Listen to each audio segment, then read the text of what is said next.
ujio wa gavana wa kaunti ya Mombasa, His Excellency Abdulswamad Sharif Nassir, ambaye ameingia sahihi.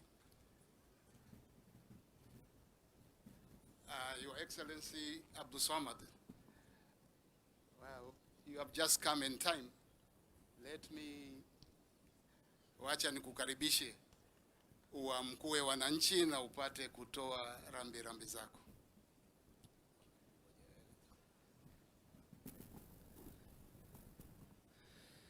Your Excellency, the Deputy President, ndugu gavana na watu wa Lamu, huu msiba si msiba wa familia peke yake, wala si msiba wa watu wa Lamu peke yake, bali ni msiba wetu sote. Na pale ninapotoka mimi, mtu kutoka Lamu akiwa akona kichwa inamuuma, ni lazima mtu wa Mombasa tutafute dawa. Mtu kutoka Garissa kama akona mafua, ni lazima tutafute dawa. Mtu ikiwa anatoka Nyeri ameumia mguu, ni lazima Mombasa tutafute dawa, kwa sababu Mombasa ni chimbuko ama ni sehemu ambayo dini zote, rangi zote, kabila zote, hamna eneo jingine katika hii nchi ambayo watu wote wanaweza kuishi pamoja. Kwa hivyo kwanza chukueni pole zangu mimi, na kisha muweze kupata pole kutoka kwa watu wa Mombasa. Mimi nakumbuka nikifika hapa mwisho, na mimi naomba tuendeleeni na ile amani. Wakati nilikuwa mbunge, muhula wangu nadhani ilikuwa ni wa kwanza, miguu yangu ikikanyaga katika maeneo ya Mpeketoni, tulikuwa tumebahatika kwa ubaya ya magaidi walikuwa wameweza kuingia na kujaribu kuleta ghasia katika maeneo haya yetu. Tukaweza kuombolezana na tukaweza kujaribu kutatua lile donda ambalo kwamba lilikuwa liko karibu kugawanya watu. Na sikufika hapa wakati ule kwa sababu ya jambo jingine.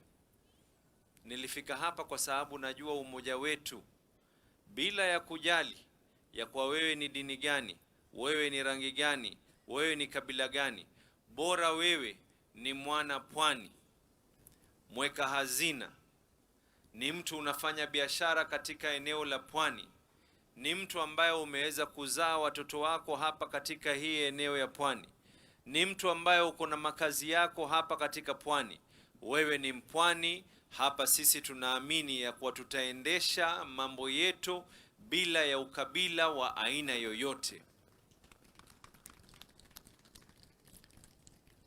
Na mimi ni kuendeleza tu kusema, unajua tukiongea kule Council of Governors, tukiongea katika majukwaa ya siasa,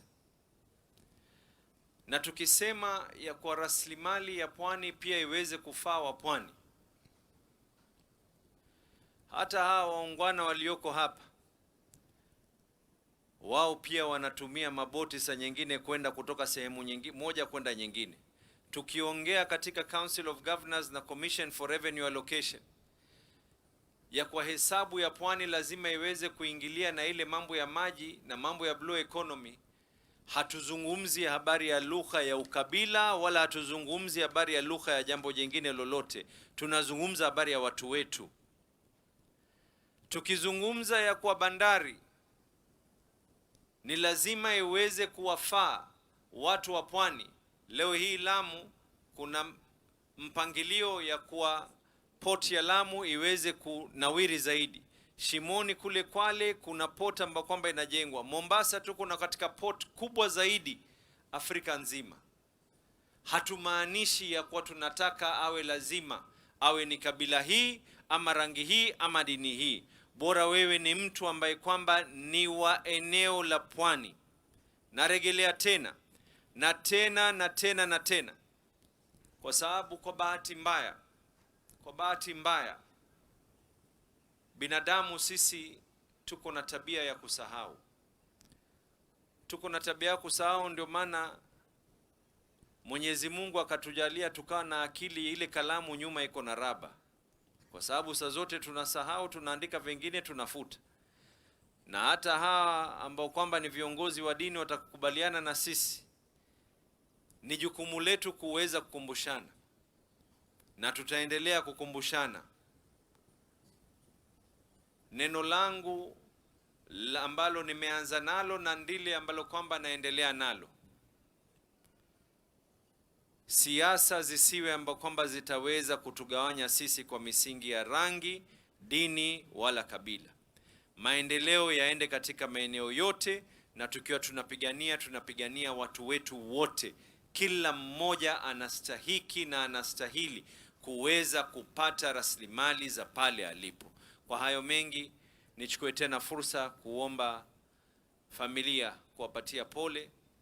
Na nilikuwa nikiwaelezea, nilikuja na dadangu alikuwa ni mgonjwa, nimemwona hospitali jana, lakini ameweza kufika. Tumekuja safari pamoja na yeye. Niombe msamaha ya kuwa nimekuja kuchelewa, lakini muhimu tumeweza kufika kuweza kupeana pole kwa familia na kwa watu wa Lamu. Asanteni sana.